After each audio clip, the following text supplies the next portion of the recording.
عائشہ بچپن سے اپنی شادی کی رات کے خواب دیکھتی آئی تھی۔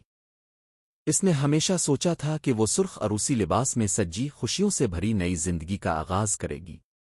آخر وہ دن آ ہی گیا۔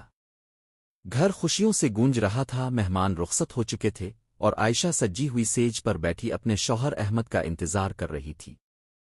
اس کے دل کی دھڑکن تیز تھی، آنکھوں میں شرم بھی تھی اور مستقبل کے حسین خواب بھی۔ دروازہ آہستہ سے کھلا اور احمد کمرے میں داخل ہوا۔ چند لمحوں کی خاموشی کے بعد اس نے بات شروع کی، مگر اس کی آواز میں وہ نرمی اور محبت نہ تھی جس کی عائشہ کو امید تھی۔ احمد کے چہرے پر عجیب سی سنجیدگی تھی۔ عائشہ نے محسوس کیا کہ کچھ ٹھیک نہیں۔ کچھ دیر بعد احمد نے ایک ایسا سچ بیان کیا جس نے عائشہ کے قدموں تلے زمین کھینچ لی۔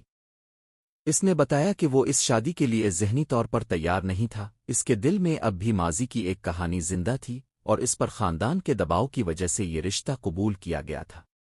یہ سن کر عائشہ کی آنکھوں سے آنسو بہنے لگے۔ اس کے خواب، اس کی امید